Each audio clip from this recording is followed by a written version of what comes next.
Este es un podcast original de Manuel Martínez.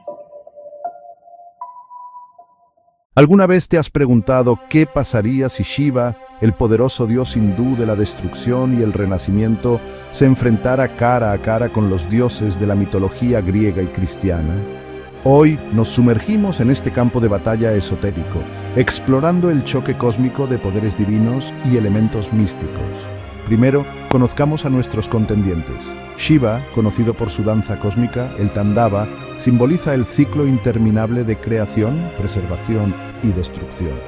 Su tridente, el Trishula, representa los tres aspectos fundamentales de la existencia: creación, mantenimiento y destrucción. Del otro lado, tenemos a Zeus, el gobernante de los dioses griegos, blandiendo rayos y dominando los cielos, y desde la mitología cristiana, Jehová, el creador omnipotente cuya palabra dio forma al universo. Imagina el campo de batalla donde convergen estas fuerzas divinas.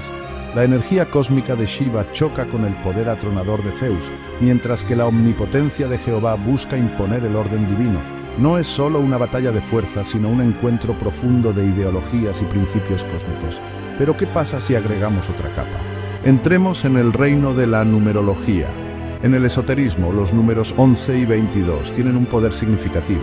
El número 11, el número maestro de la intuición y la iluminación, se alinea con la profundidad espiritual de Shiva. El número 22, el maestro constructor, resuena con la fuerza creativa de Jehová y la autoridad de Zeus. Imagina esto: la danza de Shiva tejiendo a través de la tela de la realidad se hace eco de las vibraciones del 11, mientras que los rayos de Zeus crepitan con la estabilidad y el poder del 22. La creación de Jehová, meticulosa y divina, equilibra el caos y el orden en este duelo cósmico. Pero aquí está el giro. ¿Qué pasaría si estos dioses no fueran enemigos, sino co-creadores del universo? Cada uno encarna aspectos esenciales de la existencia, entrelazándose en una danza de equilibrio cósmico. La destrucción de Shiva allana el camino para una nueva creación, el gobierno de Zeus mantiene el orden y la palabra de Jehová da vida al cosmos. En esta exploración esotérica descubrimos una verdad profunda: el universo prospera con el equilibrio y la armonía, reflejados en la interacción divina de estas poderosas deidades. Entonces, la próxima vez que reflexiones sobre los misterios del cosmos, recuerda esta danza cósmica. No es solo una batalla, sino una sinfonía de energías divinas, cada una contribuyendo al gran tapiz de la existencia. Gracias por acompañarme en este viaje a través de los reinos de la mitología y el esoterismo. Hasta la próxima, mantén la curiosidad y sigue explorando los misterios del universo. Este es un podcast original de Manuel Martínez. Sigue escuchando y descubre los secretos ocultos detrás de la numerología y los enigmas de esta vida. Manuel Martínez, ¿cómo estás? Bien, Jesús, ¿tú? Muy bien, Manuel. Nuestra audiencia nos está haciendo llegar a una serie de inquietudes con referencia a tu libro 22, La Guerra de los Dioses. Sí. Dentro de esta temática, que ya en otras ocasiones ya lo hemos tocado aquí, nos están preguntando la importancia de la numerología, por qué el número 22 y la relación que pudiera haber con las cartas de la luz y de la oscuridad. Bueno, mira, sí, lo hemos tocado algunas veces, pero yo no sé si hemos ido en profundidad en el libro, lo que son las diferentes partes del libro, como he visto en algunos correos, pues que nos están preguntando, ¿no? Entonces hoy vamos a tratar de explicar lo que es el libro, lo que es la numerología, lo que son las cartas del tarot dentro del libro, si te parece, ¿no? El libro, ¿por qué 22? El libro parte de la premisa de que el protagonista de mi historia, el doctor Camote, cuando muere, tiene dos opciones. Como en mi libro se dice que todo el mundo tiene dos opciones: o ir a la luz o ir a la oscuridad. ¿Cuáles son las ventajas y cuáles son los inconvenientes de ir a la luz o ir a la oscuridad? A lo largo del libro lo vamos a ir descubriendo. Si eres una persona de luz o eres una persona de oscuridad. Entonces, el doctor Camote, pues él decide ir a la luz porque él cree que siempre ha sido una persona de luz. ¿Cuál es la principal diferencia entre la luz y la oscuridad? Pues todos sabemos que para que haya luz tiene que haber oscuridad. Porque si todo fuera luz, ¿qué sentido tendrían las cosas que hacemos y lo que es la vida? Esta vida nuestra sabemos que es parte de luz y parte de oscuridad, pero para toda la humanidad. La humanidad siempre piensa pues que estamos en épocas de oscuridad, aunque estemos viviendo épocas de luz.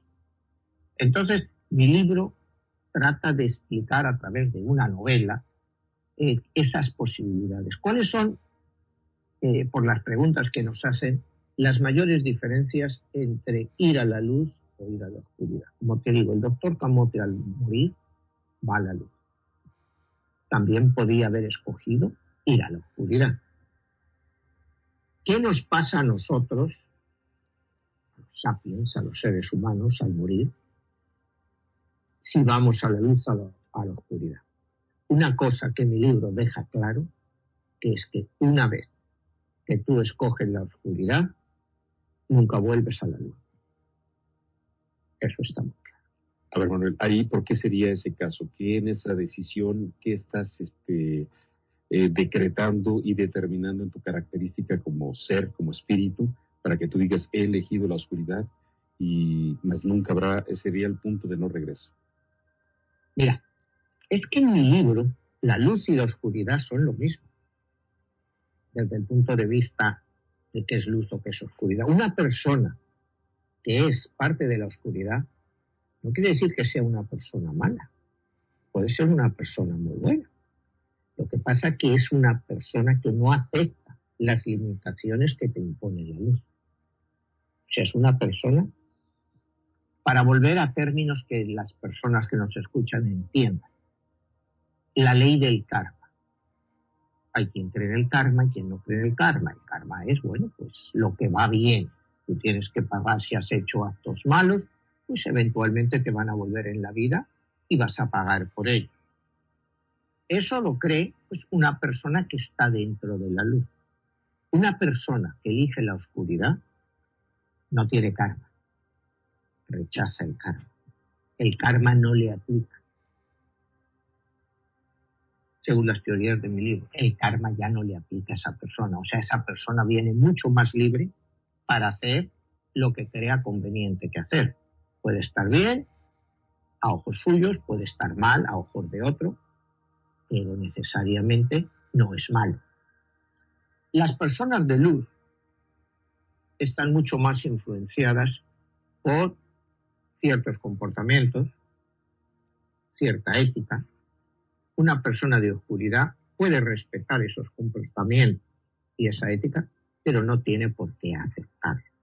Entonces nos vamos a encontrar que, volviendo a uno de nuestros temas favoritos, los políticos, raramente tú te vas a encontrar un político de luz. Todos son de oscuridad, todos vienen de la oscuridad. Es como una clase muy especial dentro de la oscuridad, como muchas otras cosas que están cerca del poder terrenal. Es que la luz no les sirve, utilizan la luz para traer oscuridad.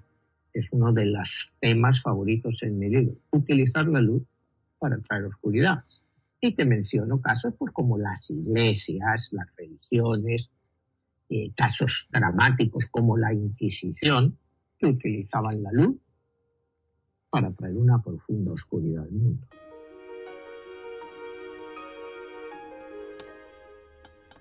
...24... Jesucristo. No permitas que tu corazón se turbe. Confía en Dios, confía también en mí. Jesucristo. Una vez concluido mi encuentro con la luz, me dirigí a la biblioteca del lugar del aprendizaje. Sabía que estaba por lanzarme a lo que sería el viaje más apasionante de mi vida. Iba a volver al pasado, de regreso a la extraordinaria época de Cristo, y tendría el privilegio de presenciar un acontecimiento único, inspirador y espléndido. Debido a mi educación tanto judía como católica, conocía perfectamente las enseñanzas de Jesús. En este nuevo viaje al pasado, iba a ser testigo directo de ese tiempo trascendental que cambió para siempre a la humanidad. Yo debería descubrir el mensaje exacto desde el cual todo se resumiría de allí en adelante. Ese mensaje debería encontrarse en algún fragmento de las poderosas palabras de Jesucristo. Sabía que la misión no era sencilla, pero a la vez estaba seguro de que si la luz me había seleccionado para esta tarea, era porque confiaba plenamente en mí. ¿Quién era Jesucristo? La luz me dijo que Cristo era uno de los 22 dioses que crearon el mundo, y a su vez fue el segundo Dios creador que encarnó en la tierra como él mismo, es decir, sin encarnar a ninguna otra personalidad, con el fin de redirigir y ayudar a ganar esta guerra entre la luz y la oscuridad. En ese momento, Coco y Kika llegaron a la biblioteca del lugar del aprendizaje. «Hola, Sebastián», dijo Kika. «Hola», repliqué al saludo. «¿Estás asustado por este viaje?», me preguntó Coco. «No, miedo no tengo, sin embargo estoy preocupado», contesté. «¿Preocupado por qué?», preguntó Kika. «En mi viaje visitaré los tiempos de Cristo, la segunda y última vez en que un Dios se encarnó a sí mismo en una forma humana», respondí. «¿Y qué es lo que te preocupa?», preguntó Coco. «Me intimida. Ten en cuenta que nada más y nada menos que 2.000 millones de personas en la Tierra siguen las enseñanzas de Cristo», respondí. «¿Realmente siguen esos 2.000 millones de personas sus enseñanzas?», preguntó Kika. «Hay 2.000 millones de cristianos en la Tierra», respondí. 2.000 millones de personas se llaman a sí mismas cristianas, pero ¿son cristianas realmente?, recalcó Coco. «Supongo que esto es lo que tengo que descubrir, el verdadero significado de las enseñanzas de Cristo», afirmé. «¿Quién decía ser Jesús?», preguntó Coco. «Él dijo, el Padre y yo somos uno», respondí. «Y Juan también dice, la palabra era Dios y la palabra se hizo carne. Jesús afirmaba ser Dios», explicó Kika. «Ahora sé y entiendo esas palabras, pero en la Tierra es difícil aceptar y entender este concepto», respondí. «Es difícil de comprender efectivamente. Sin embargo, cuando regreses de este viaje, entenderás por completo la divinidad de Jesús. La luz no es más que la unión de los 22 dioses originales, y Cristo es una parte integral de la luz», dijo Coco. «Ahora, ¿estás listo para viajar al año 1 de nuestra era?», preguntó Kika. «Sí, lo estoy», afirmé. Tras este diálogo caminamos los tres juntos hasta llegar a la sala de proyección y búsqueda del conocimiento. Me despedí de Kika y de Coco y atravesé la pantalla. De pronto estaba volando sobre Israel, más exactamente sobre Judea, y era el momento exacto del nacimiento de Jesús. Con gran sorpresa noté que Jesús no había nacido en el mes de diciembre como es la creencia general. Su nacimiento acaeció realmente en el mes de abril, en la primavera de esas latitudes. Repentinamente apareció frente a mí un calendario judío y observé que la fecha del nacimiento de Jesús correspondía al 7 de abril. Lo interesante de esta comprobación es que ya la luz me había hecho observar esa fecha, 7 de abril, que sería 7 y 4. Una vez más, la luz me estaba indicando la importancia de la observación de los números. Había descubierto algo nuevo, algo que nunca antes nadie había observado o al menos comentado. Jesús nació el 7 de abril, en el año que para nosotros es el primero de la era cristiana. Sume los números 4 más 7 más 1 igual 12. 1 más 2 igual 3. Jesús era un número 3, un número místico perfecto y, como posiblemente descubriremos después, conforma una trinidad perfecta. Si comparo esta fecha con la fecha clásica que se considera como el nacimiento de Cristo, 24 de diciembre, 1 más 2 más 4 más 1 más 2 más 1 igual 10, 1 más 0, 1, arroja un número 1. Sin embargo, resulta muy claro que las enseñanzas de Cristo están más cerca de un número 3 que de un número 1. Por otra parte, que el lugar de nacimiento de Jesús fuera en Belén, en el corazón del desierto de Judea, vino a desencadenar importantes acontecimientos. Así que avanzo en el tiempo y puedo ver al rey Herodes en su palacio y observo que uno de sus oficiales le ha informado que unas personas venidas de Oriente están buscando a un niño que se supone algún día será el rey de los judíos.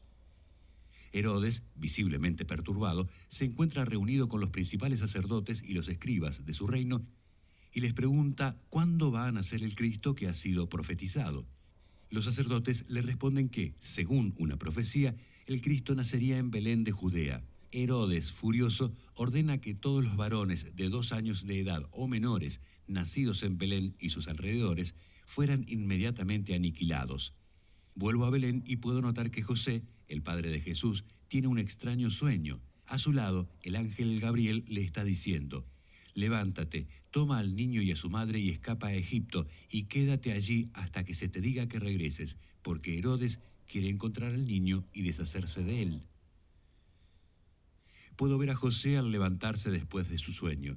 Se dirige a María y le pide que levante al niño y lo prepare para un largo viaje. Una hora más tarde, los tres parten inmediatamente hacia Egipto, ya que Gabriel, en su sueño, le indicó a José que partieran lo antes posible y se dirigieran a la ciudad de Alejandría. El viaje fue lento. Jesús, María y José tardaron 33 días en llegar a Alejandría. El número 33 aparece por primera vez en la vida de Jesús. Llegaron el 7 de abril del año 2, exactamente el mismo día en que Jesús cumplía 2 años. Llama mi atención que Alejandro el Grande fundara Alejandría exactamente 333 años antes de la llegada de Jesús. Esta combinación de 333 es realmente asombrosa. Alejandría se fundó el 7 de abril del 331 a.C. y Jesús llegó allí 333 años después y exactamente el mismo día de su cumpleaños, y que también conmemoraba los 333 años de Alejandría. En ese momento de la historia, Alejandría era uno de los centros más importantes de la civilización helénica y más tarde sería la capital del Egipto bizantino, romano y helénico por casi 100 años, hasta la conquista de Egipto por los musulmanes en el 641 después de Cristo. 6 más 4 más 1 igual 11. Cuando Jesús llegó allí, Alejandría no solo era una de las ciudades más grandes e importantes de la región, sino una de las ciudades más importantes del mundo. La ciudad se extendía por más de 20 millas sobre la costa del mar Mediterráneo y tenía una población que excedía los 250.000 habitantes. No fue difícil para Jesús, María y José ocultarse allí. Los judíos se asentaron en Alejandría al comienzo del siglo III a.C., en los tiempos de Alejandro el Grande. Al momento de la llegada de Jesús, la comunidad judía en Alejandría era numerosa y residía mayoritariamente en el sector oriental de la ciudad, cerca del mar. Las sinagogas proliferaban por toda la ciudad. Los judíos formaron una enorme comunidad y se dedicaban principalmente a la manufactura y al comercio. Algunos eran muy ricos, como prestamistas y comerciantes, pero la mayoría de ellos eran artesanos, y entre ellos se establecieron Jesús, María y José. José era muy buen carpintero y consiguió un excelente trabajo en uno de los principales astilleros de Alejandría. Avanzo unos meses más y veo a Jesús jugando en una hermosa playa, hablando con otros niños tanto en griego como en latín. Ya desde su arribo a Alejandría, Jesús demostró ser un niño prodigio. ¿Sabía ya Jesús que era la encarnación misma de un Dios? Por lo que veo, creo que lo sabía, pero temía o no podía demostrarlo aún, ya que era demasiado pequeño. 4 años más tarde, después de la muerte de Herodes, nuevamente Gabriel se apareció a José en un sueño. Gabriel le dijo: levántate, toma al niño y a su madre contigo, y en 5 días exactos, el 7 de abril, el día que el niño cumple 6 años, regresa a la tierra de Israel, ya que los que querían matar al niño han muerto. Al regresar a Israel, José y su familia se enteraron de que Arquelao había sucedido a su padre como gobernante de Judea. Entonces José recordó algunas de las advertencias que le había hecho el ángel Gabriel y decidió dirigirse hacia Galilea en lugar de viajar a Judea. Después de un viaje de 33 días, llegaron a una aldea llamada Nazaret y se instalaron allí. Es asombroso ver que el número 33 y la combinación de 4 y 7 siempre marcaron la vida de Jesús. A los 6 años de edad, Jesús ya conocía sus poderes, pero aún no era capaz de controlarlos. José, que no estaba al tanto de su misión, muchas veces se enojaba con él. ¿Por qué haces esas cosas extrañas? Nos perseguirán si no te detienes, le advertía. Jesús continuó sus estudios en una sinagoga y Zaqueo, uno de sus maestros, se ofreció a ser su mentor. Un día Zaqueo dijo a José: «Tienes un niño sensato que posee una mente fabulosa. Permíteme enseñarle las letras y a través de ellas le enseñaré todo el conocimiento. Aprenderá todas las letras desde la alfa hasta la omega y entonces tú aprenderás de él». José replicó: «El niño ya sabe todas las letras». El primer día de estudio, Zaqueo le dijo a Jesús: «Tu padre me ha dicho que ya sabes todas las letras. ¿Es eso cierto?». Jesús le dijo todas las letras, desde la alfa a la omega, y al finalizar su exposición, Jesús observó detenidamente a Zaqueo y le dijo: «Tú que ignoras la naturaleza de la letra alfa, ¿cómo puedes enseñar la letra beta a otros? Eres un hipócrita. Si no conoces la naturaleza de la letra A, ¿por qué tendríamos que creerte sobre la B? Más tarde, Jesús preguntó a Zaqueo acerca de la primera letra y él no pudo responderle. Entonces Jesús le dijo: este es el orden de la primera letra, y fíjate que tiene líneas y un pequeño trazo en el medio que cruza a las líneas iguales unidas por la parte más alta que las sostiene, y de nuevo trayéndolas bajo una sola cabeza con 3 puntos de intersección del mismo tipo, principal y subordinada, de igual longitud. Ahí tienes las líneas de la A.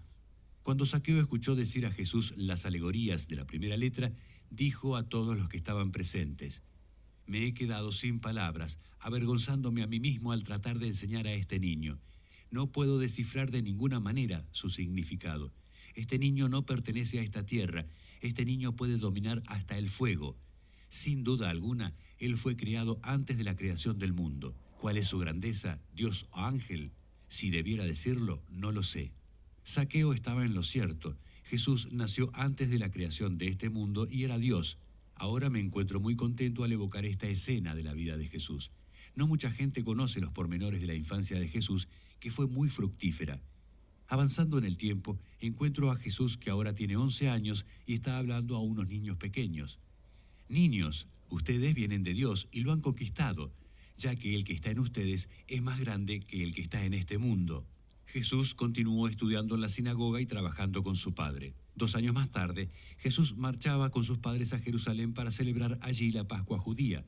Finalizada la festividad, Jesús, María y José y sus compañeros de travesía emprendieron el camino de regreso a Nazaret. Sin embargo, apenas comenzado el camino de vuelta, Jesús se separa de los otros muchachos con los que caminaba y decide regresar a Jerusalén por su cuenta. Ni María ni José advirtieron su ausencia, ya que, al no verlo, pensaron que estaría con los otros niños y jóvenes que iban charlando y jugando durante su regreso a Nazaret. Cuando llegó la noche y la caravana se detuvo para descansar, María y José comprobaron que Jesús no estaba con los otros muchachos. Todos comenzaron a buscarlo, pero no lo encontraron por ningún lugar. María y José decidieron regresar a Jerusalén en busca de Jesús. Puedo ver y sentir la tremenda angustia que ellos experimentan durante los 2 días en que recorren de arriba a abajo toda la ciudad y no logran encontrar a su hijo. Finalmente, durante el 3er día encontraron a Jesús en el templo. Jesús estaba allí, sonriente, en medio de los maestros y de los rabinos que lo escuchaban anonadados. Jesús les estaba explicando a todos ellos tanto la ley como las parábolas de los profetas. María corrió hacia él. ¿Por qué nos has hecho esto, hijo? Te hemos estado buscando por todo Jerusalén. Pensamos que algo malo te había pasado. ¿Por qué me buscaban? ¿No saben que yo debo ocuparme de los asuntos de mi padre?, respondió Jesús.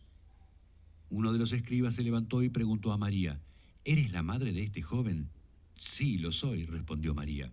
Bendita seas entre todas las mujeres, porque Dios ha bendecido el fruto de tu vientre, ya que nunca hemos visto semejante gloria, virtud y sabiduría, dijo el escriba. Jesús se levantó y, obediente, siguió a sus padres para iniciar de nuevo el regreso a Nazaret. Sigo adelante y Jesús tiene ya 14 años. Junto con José y otras personas están construyendo una casa. José le dice algo a Jesús y éste abandona el lugar. Pareciera que José lo envía a buscar alguna cosa que falta para el trabajo que están realizando. Alrededor de 33 minutos después, un joven que está cortando madera en un rincón pierde el control de su hacha y ésta cae y corta su pie por la mitad. El joven se está desangrando y parece que todo indica que va a morir rápidamente. Hay una gran conmoción. Las personas que están cerca se agolpan a su alrededor, pero no pueden hacer nada para salvarlo. Entonces llega Jesús, atraviesa la muchedumbre y sostiene el pie herido del joven. Cierra los ojos y medita por un momento, tratando de conectar con lo más alto. Luego abre sus ojos y le dice al joven: levántate, corta la madera y acuérdate de mí. El joven le contesta: ciertamente, mi señor, tú no me dejaste caer, sino que me elevaste.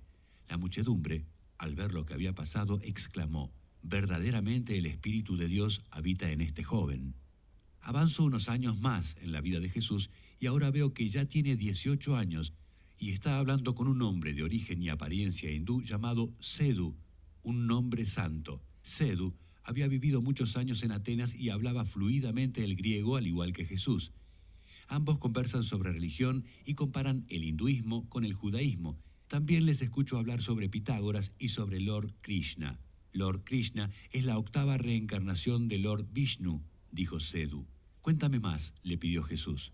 Nuestra Trimurti es un concepto en el cual la creación, mantenimiento y destrucción del cosmos están personificados por Brahma, el creador, Vishnu, el preservador, y Shiva, el destructor, o mejor dicho, el transformador. Esta es nuestra gran Trinidad y ellos son realmente la manifestación de una persona en tres formas, agregó Sedhu.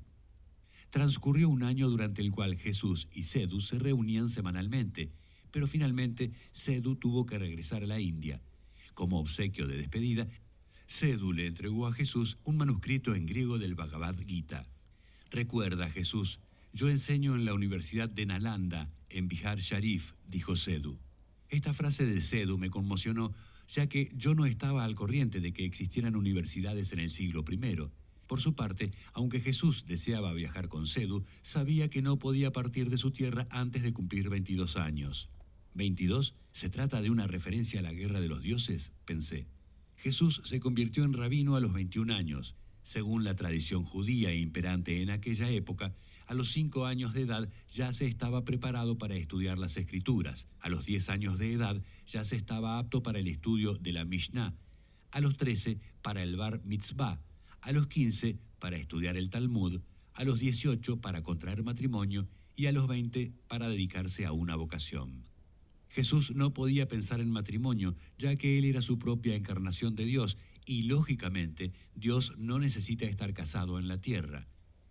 Exactamente el 7 de abril del año 22 después de Cristo, sumé los números, 7 más 4 más 22 igual 33, Jesús por fin inició su viaje hacia la India. María y José entendieron la necesidad de Jesús de viajar a la India, pero les resultaba muy difícil poder aceptar la separación. ¿Por qué no nos permites ir contigo?, pude ver que preguntaba María. Quien quiera que pretenda venir conmigo debe dejar que yo guíe. Tú no estás en el asiento del conductor. Yo sí, respondió Jesús. Jesús estaba listo para comenzar un viaje de 5.000 millas con el objetivo de adquirir el conocimiento que necesitaba para continuar su misión como Dios encarnado en la tierra.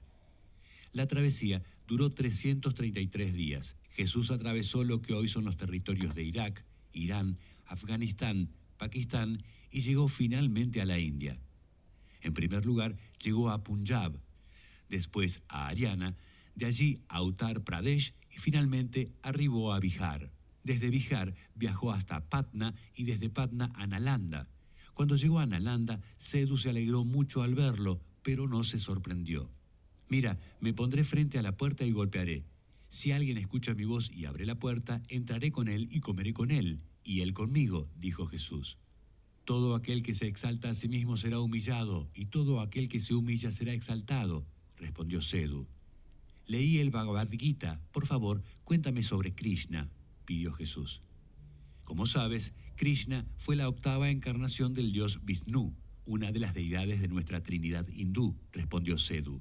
¿Cuándo encarnó Lord Krishna en la tierra?, preguntó Jesús. Hace más de 3.000 años, respondió Sedhu. ¿Cómo nació?, preguntó Jesús. Fue una encarnación divina, fue concebido de forma milagrosa y nació de la Virgen Devaki, respondió Sedhu. ¿Quiénes eran su familia?, preguntó Jesús. El padre adoptivo de Lord Krishna era un carpintero. Sin embargo, Krishna proviene de un linaje real, dijo Sedhu. Jesús quedó pensativo y le dijo, mi padre también es un carpintero, y mi madre también fue una virgen. Es por eso que cuando estábamos en Jerusalén, te dije que deberías venir aquí y descubrir todo esto por ti mismo, dijo Sedhu.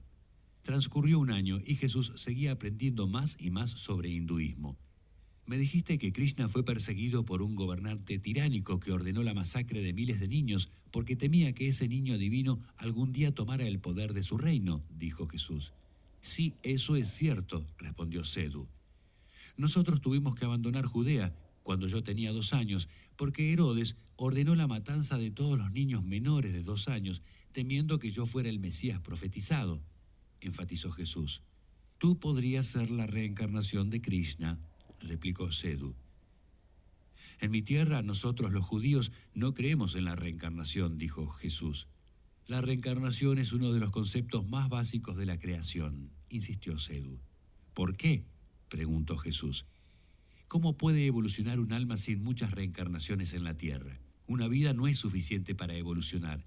El camino espiritual humano va atravesando gradualmente experiencias humanas cada vez más elevadas hasta que el alma descifra todos los misterios y finalmente se une con el Creador, afirmó Sedou. Entonces, según tus creencias, ¿un alma se reencarna una y otra vez en la tierra hasta que llega a la perfección y puede reunirse con la fuente de la creación?, preguntó Jesús. Sí, durante todo el proceso el alma ingresa a muchos cuerpos, asume muchas formas y atraviesa muchos nacimientos y muertes.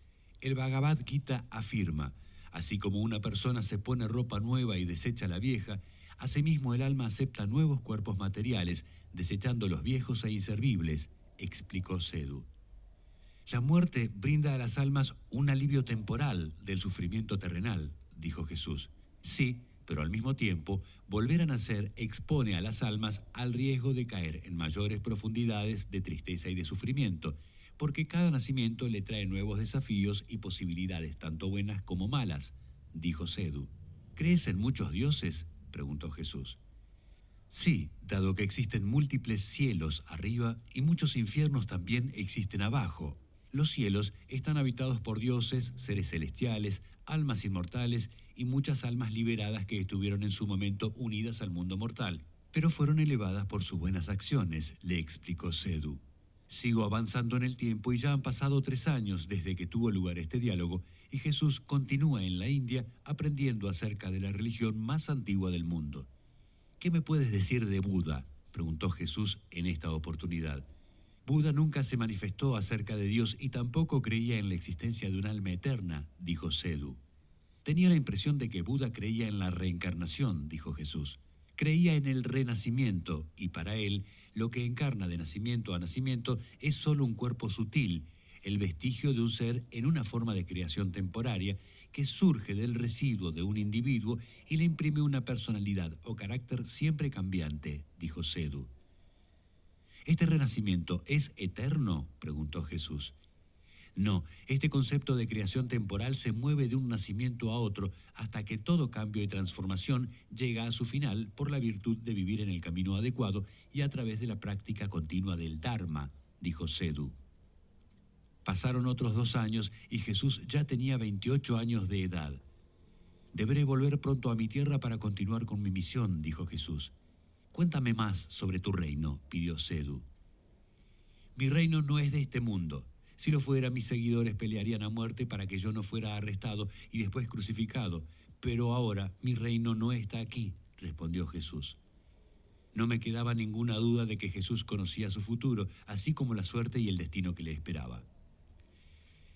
Cuéntame una vez más sobre Krishna, volvió a solicitar Jesús.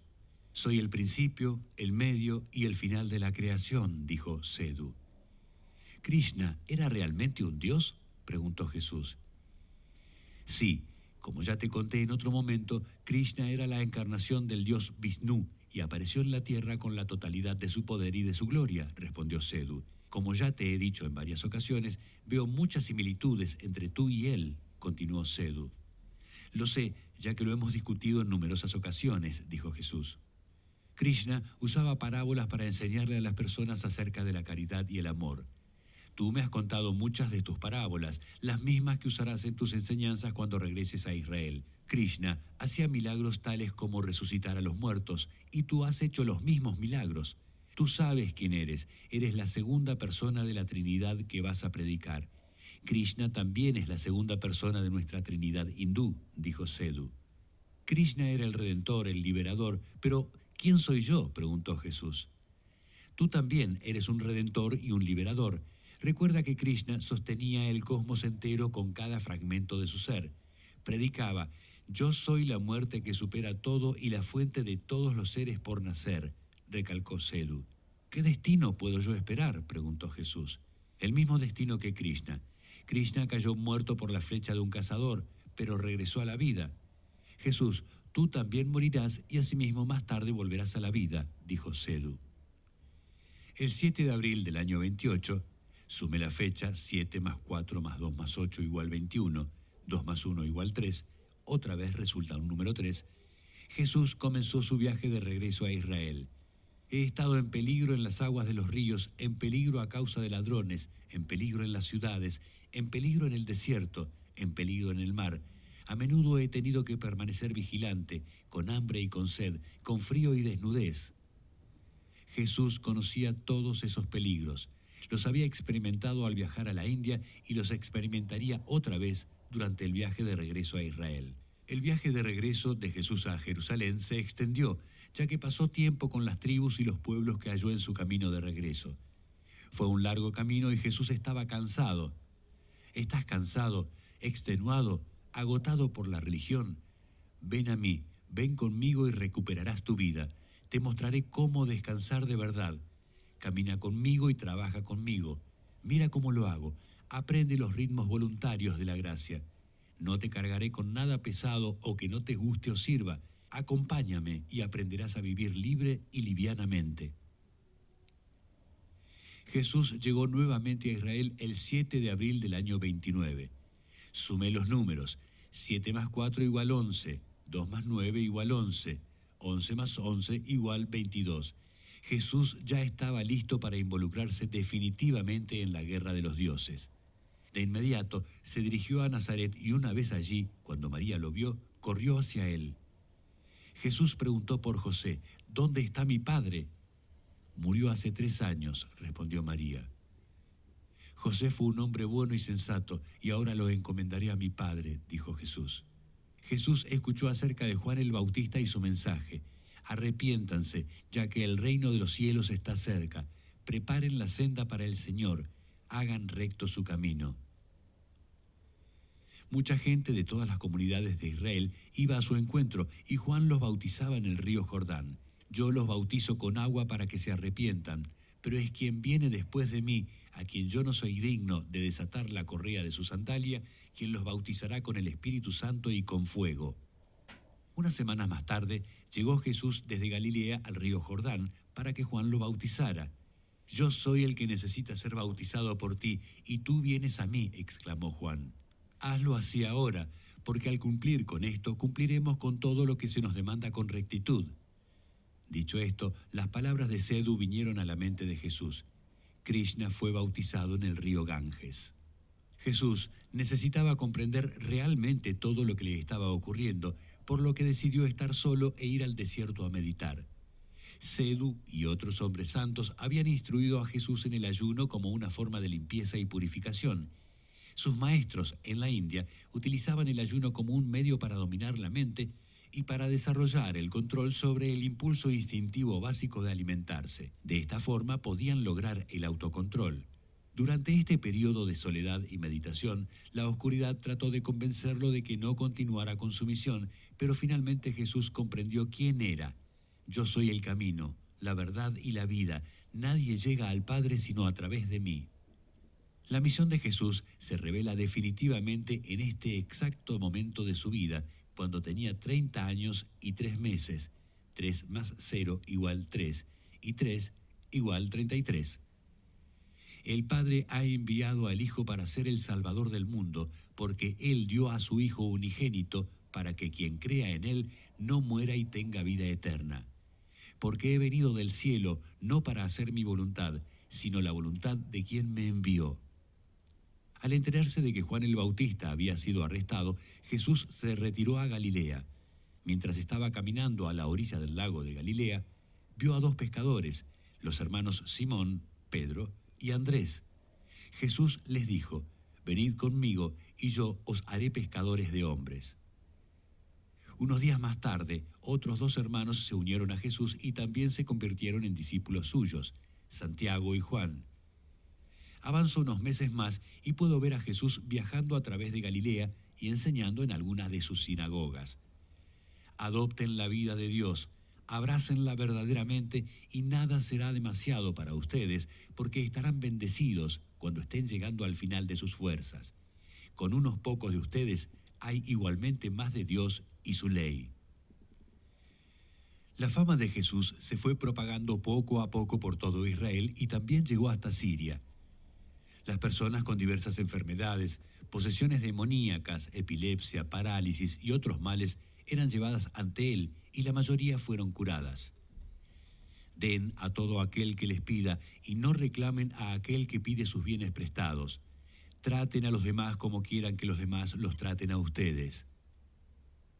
Puedo ver a las multitudes siguiendo a Jesús. Ahora llego a un punto clave en su vida y es el Sermón de la Montaña. Puedo escuchar a Jesús. Bienaventurados los pobres de espíritu, porque de ellos es el reino de los cielos. Bienaventurados los que lloran, porque ellos serán consolados. Porque si tú quieres a quien también te quiere a ti, ¿qué recompensa recibirás por eso? Si alguien te pide que lo acompañes 1 milla, ve 2 millas con él.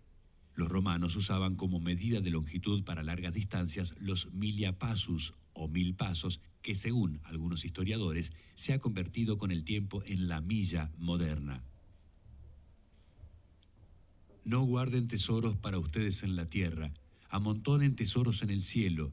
No juzguen y no serán juzgados. Pidan y recibirán, busquen y encontrarán, golpeen la puerta y esa puerta se les abrirá. Me siento incapaz de describir cómo me estaban afectando las palabras de Jesús.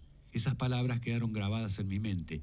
Esas precisas palabras han penetrado en las almas de todos nosotros, han calmado nuestra ansiedad y nos hacen sentirnos protegidos. Bienaventurados los pacíficos, porque ellos serán llamados hijos de Dios, continuó Jesús.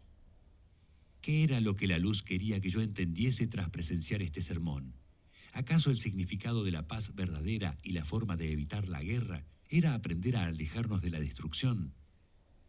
Ojo por ojo y diente por diente, pero yo os digo, resistan los agravios antes que nada. El bienestar de los demás está primero. Si alguien te golpea en la mejilla derecha, ponle también la otra mejilla, dijo Jesús. No escuché el sermón completo, ya que la luz había seleccionado deliberadamente ciertas partes significativas para mi conocimiento. Amen a sus enemigos, hagan actos de bondad y amabilidad para aquellos que los odian y oren por quienes nos persiguen y causan daño a los demás, persistió Jesús. Pensé que ya estaba comenzando a comprender el mensaje que la luz deseaba que le llevara de regreso. Sin embargo, necesitaba escuchar el sermón con atención y tratar de entenderlo aún más profundamente. Nuestro Padre Celestial les perdonará sus pecados si también ustedes son capaces de perdonar a los demás por sus ofensas. Pero si son incapaces de perdonar, nuestro Padre tampoco los perdonará, concluyó Jesús. En un instante todo se aclaró en mi mente. Las palabras de Jesús del perdón se continuaron repitiendo dentro de mí una y otra vez. Todo siempre tenía que ver con el perdón. Multitudes cada vez más numerosas seguían a Jesús y cada vez más personas enfermas llegaban hasta él. El tiempo seguía transcurriendo y ahora Jesús se encuentra en Galilea. Dios ama tanto al mundo que dio a su único Hijo, y quien crea en él no perecerá y tendrá vida eterna. Si sacas a la luz lo que está dentro de ti, eso te salvará. Si no sacas a la luz lo que tienes, lo que no saques te destruirá. Puedo ver unas personas que traen a un paralítico tendido sobre una camilla. Jesús dice al paralítico: «Ten confianza, hijo, tus pecados te han sido perdonados». Muchos escribas criticaban abiertamente a Jesús por sus acciones. «Este hombre es un blasfemo», pero Jesús les respondió: «¿Por qué tienen tan malos pensamientos en el corazón? ¿Qué es más fácil de decir, tus pecados te son perdonados, o decir simplemente, levántate y anda?» Jesús continuó su misión y de repente, sentado en una oficina de recaudación de impuestos, encontró a un hombre llamado Mateo. Jesús le dijo: «Sígueme», y Mateo se levantó y le siguió. Poco después veo a varios fariseos que se aproximan a Jesús y le preguntan a Mateo: «¿Por qué tu amo come con recaudadores de impuestos y con pecadores?» No es la persona sana la que necesita un médico, sino la que está enferma. No es el sacrificio lo que me complace, sino la misericordia. Y en verdad he venido a llamar a los pecadores y no a los rectos, porque si perdonas a los que han pecado contra ti, tu Padre Celestial también te perdonará, intervino Jesús con firmeza. Perdón, ¿qué es el perdón?, pensé. Es el proceso voluntario e intencional en el que la víctima cambia sus sentimientos y actitudes en relación con una ofensa sufrida y deja ir las emociones negativas, como el sentimiento de venganza, con una capacidad aumentada para desear el bien al agresor. Suena muy bien, pero ¿somos los humanos capaces de perdonar? El perdón puede llevar a su vez a sentimientos de comprensión, empatía y compasión por la persona que te ha lastimado. Sin embargo, perdonar no significa que niegues la responsabilidad de la otra persona por lastimarte, ni reduce o justifica el error. Puedes perdonar a la persona y aún así no excusar el acto que ha cometido. Considero que el proceso del perdón es doloroso y que no es algo que ocurre de la noche a la mañana. Se trata de una evolución interna, porque cuando perdonamos no cambiamos el pasado, pero sí podemos modificar el futuro. Debemos perdonar no solo a las personas que nos han fallado, sino a nosotros mismos. Es mejor perdonar que mantener tanta ira. Y finalmente, el perdón es facilitado con el paso del tiempo. Jesús no había terminado su misión. Reunió a sus 12 discípulos y les dio autoridad sobre los espíritus impuros con el poder de expulsarlos y de curar toda clase de afecciones y enfermedades. Jesús les dijo: y a donde vayan, prediquen que el reino de los cielos está cerca, porque no serán ustedes los que estén hablando, sino que será el Espíritu Santo quien estará hablando. Pasaron 6 meses y Jesús está hablando una vez más a sus discípulos, pero esta vez las palabras de Jesús son diferentes. No piensen que he venido a traer la paz a la tierra. No he venido a traer la paz, sino la espada. ¿No he venido a traer la paz, sino la espada? ¿Era Jesús un revolucionario?, reflexioné. Si lo era, ¿qué tipo de revolución quería? ¿Se encontraba Jesús bajo la influencia de Jehová? ¿Fue acaso crucificado por ser un revolucionario? La revolución de Jesús fue una revolución generalizada que buscaba fundamentalmente derribar al reino de la oscuridad e instalar el reino de la luz. ¿Encajaba Jesús con la conciencia social y política en la que vivía? No, en absoluto. Jesús era un Dios encarnado en un cuerpo humano, y esto es absolutamente revolucionario en esta guerra entre la luz y la oscuridad. Es en ese momento de su misión cuando Jesús advierte que Él es un Dios luchando en esta guerra entre la luz y la oscuridad. Ahora, si Satán expulsa a Satán, entonces se divide a sí mismo, y si fuera así, ¿cuánto puede durar su reino? Y es a través de Belcebú que yo expulso a los demonios. Entonces, ¿a través de quién ustedes los expulsarán? Ellos serán finalmente sus propios jueces. Jesús finalmente toma conciencia de este conflicto al reconocer a 2 de los líderes más poderosos de la oscuridad, Satán y Belcebú. ¿Qué es el reino de los cielos?, le preguntó Juan. El reino de los cielos es como un tesoro escondido en un campo que alguien ha encontrado, lo oculta de nuevo y, lleno de alegría, vende todo lo que posee y compra el campo, respondió Jesús en forma de parábola. Los 12 discípulos se miraron unos a otros y evitaron hacer preguntas. Sí, se limitaron a decir. Entonces, cada persona que se convierte en discípulo del reino de los cielos es como un propietario que saca de su casa tanto las cosas nuevas como las viejas, les recalcó Jesús. ¿Por qué hablas en parábolas?, preguntó Simón. La razón por la que hablo utilizando parábolas es porque quiero que la gente trate de entenderme. La gente mira sin ver y oye sin escuchar o entender, respondió Jesús. ¿Por qué pasa eso?, preguntó Santiago. Los corazones de esas personas se han endurecido, sus oídos están sordos, sus ojos se han cerrado tanto que ya no pueden ver, no pueden utilizar sus oídos para escuchar y sus corazones ya no son capaces de entender, respondió Jesús. Llegamos al momento en que Jesús comienza a vivir sus últimos 3 meses en la tierra. ¿Quién dicen ustedes que soy?, preguntó Jesús a sus discípulos. Tú eres el Cristo, el Hijo del Dios vivo, respondió Pedro.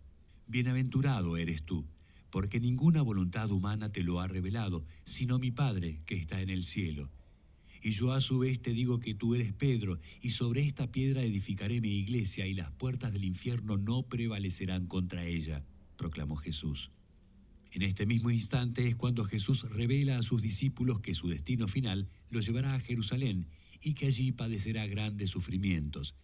Les confía que como consecuencia de ellos morirá y finalmente resucitará al 3er día. Si alguno quiere seguirme, niéguese a sí mismo, tome su cruz y sígame. El que quiera salvar su vida la perderá, pero quien pierda su vida por mí la encontrará, Jesús dijo a sus discípulos. 6 días después, yo mismo estoy siguiendo a Jesús. Pedro, Santiago y Juan acompañan a Jesús y están con él en la cima de una montaña. Puedo ver el rostro de Jesús brillando como el sol y veo que su túnica se vuelve resplandeciente como la luz. Jesús se ha transfigurado. Moisés y Elías también aparecieron en el lugar, atestiguando su transfiguración. Se escuchó entonces una voz potente: «Este es mi Hijo bien amado, escúchenlo».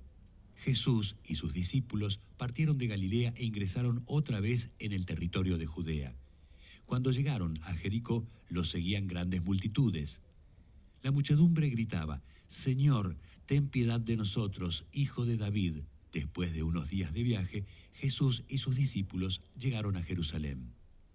«Dentro de 2 días será la Pascua y el Hijo del Hombre será entregado para ser crucificado», dijo Jesús a sus discípulos. «Ya puedo ver reunidos en el palacio de Caifás, el sumo sacerdote, a los principales sacerdotes y a los ancianos del pueblo. Debemos arrestarlo, pero no debemos hacerlo durante las fiestas. No debe haber disturbios entre el pueblo». En ese momento, uno de los 12 apóstoles apareció entre ellos. «¿Qué me darán si entrego a Jesús?», preguntó Judas. 30 piezas de plata, le ofreció uno de los sacerdotes. Al día siguiente, Jesús está celebrando la cena de Pascua con sus discípulos. «Mi hora está cerca y uno de vosotros me traicionará», les confió Jesús. Los 12 discípulos quedaron muy perturbados al oír sus palabras.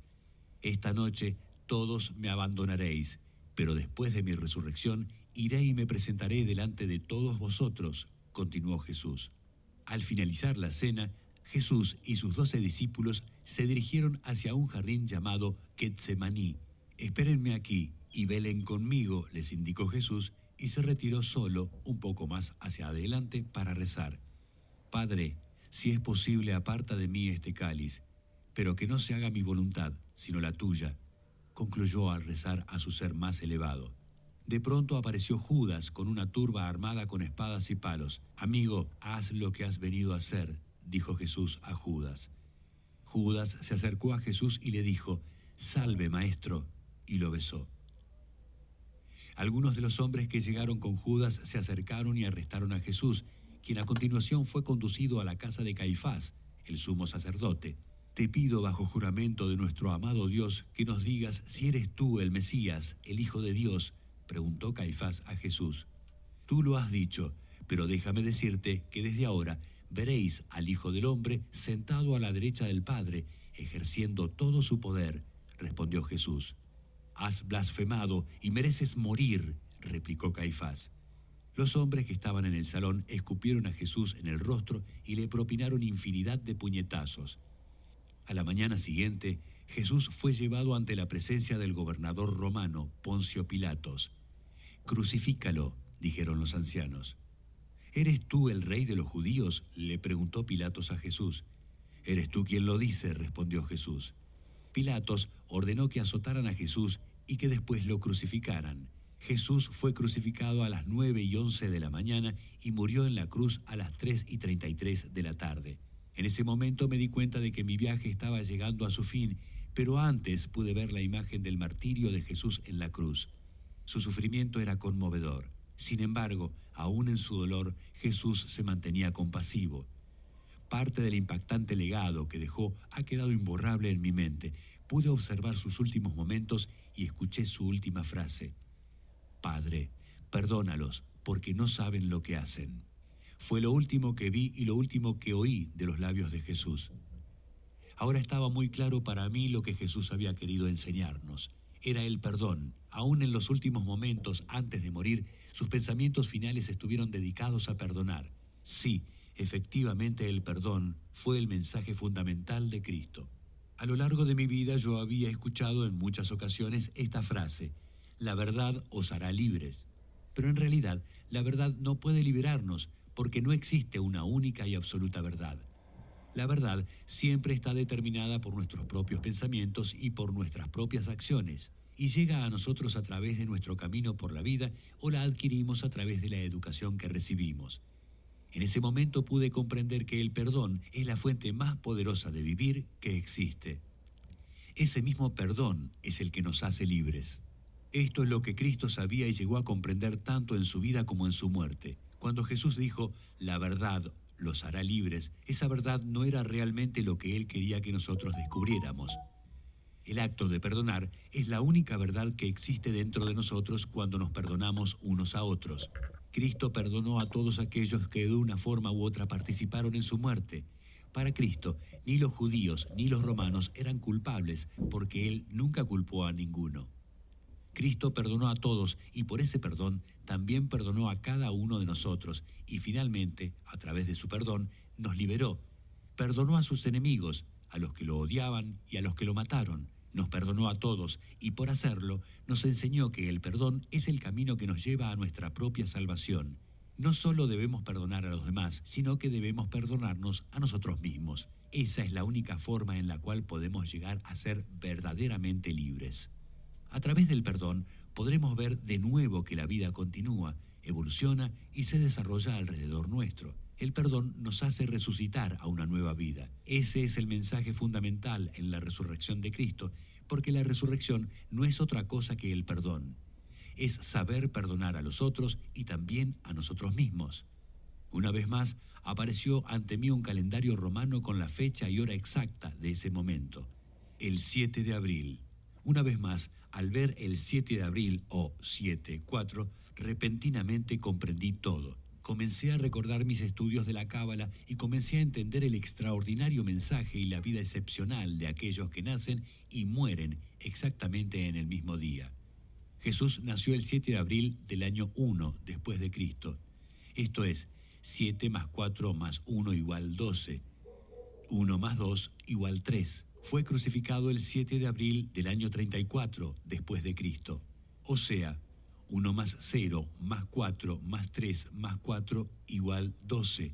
1 más 2, 3. Jesús nació y resucitó con el mismo número 3, que proviene del número 12, que representa a los 12 discípulos que luego siguieron diseminando sus enseñanzas a través del mundo, convirtiendo este número 12 en un número 3, número que acompañó a Jesús durante toda su vida.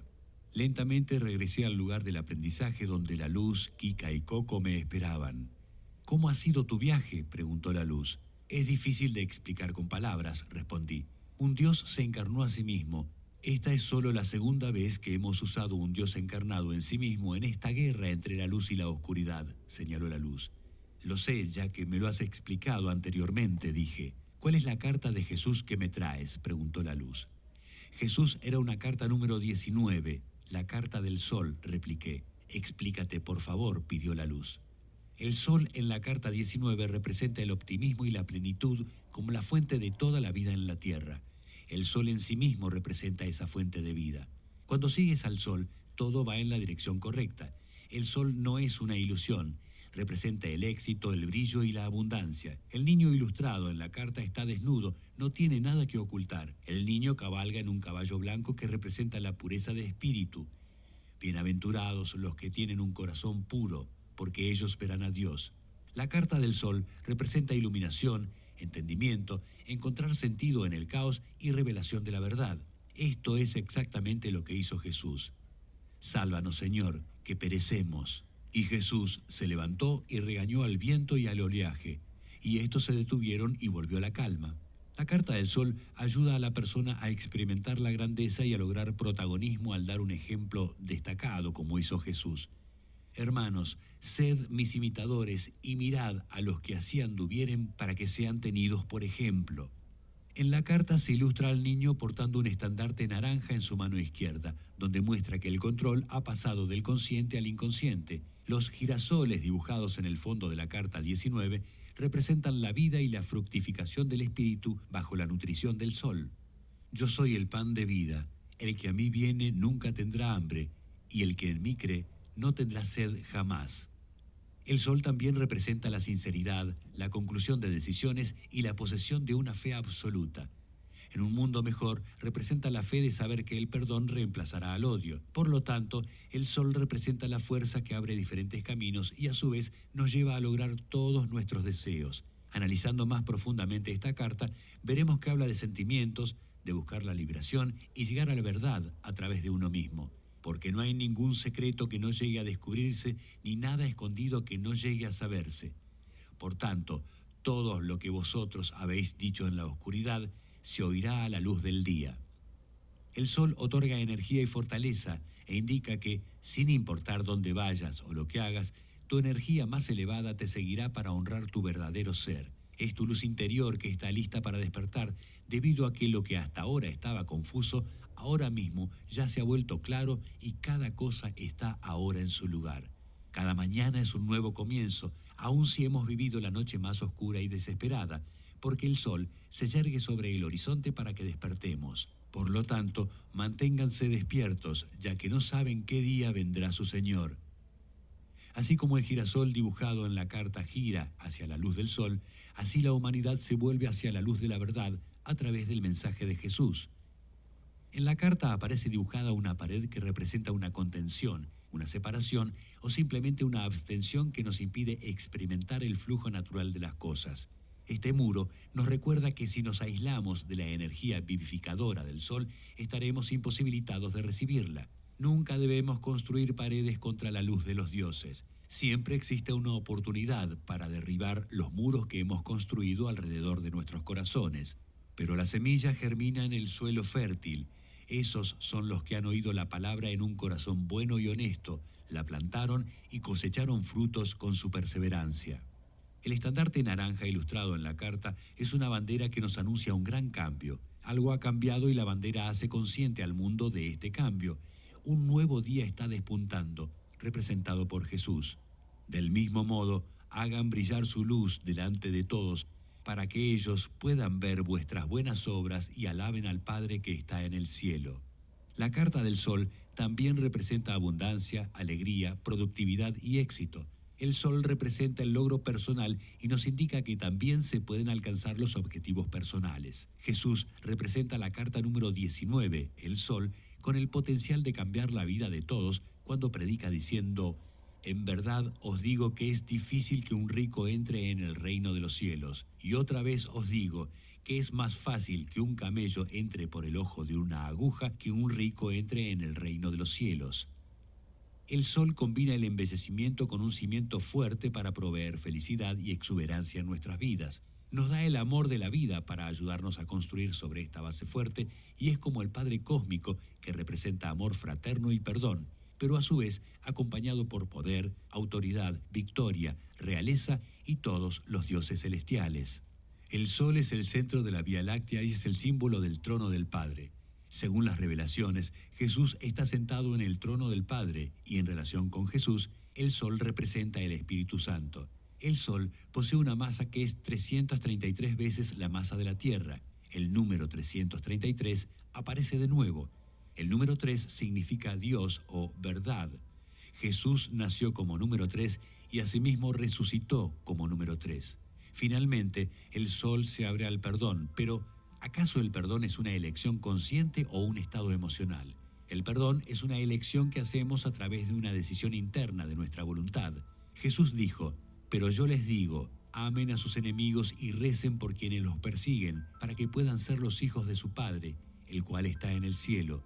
El Padre hace que el sol salga tanto para los buenos como para los malos, y la lluvia que emana de él hace que llueva tanto sobre los justos como sobre los injustos. Excelente, Sebastián, excelente, dijo la luz. ¿Y cuál es el mandamiento de Jesús que me traes? Errar es humano, perdonar es divino, respondí. El perdón te libera para vivir sin la carga de la ira y el resentimiento. Cristo nos enseña a perdonar a los demás y a perdonarnos a nosotros mismos. El perdón no es más que un obsequio que te regalas a ti mismo, concluí.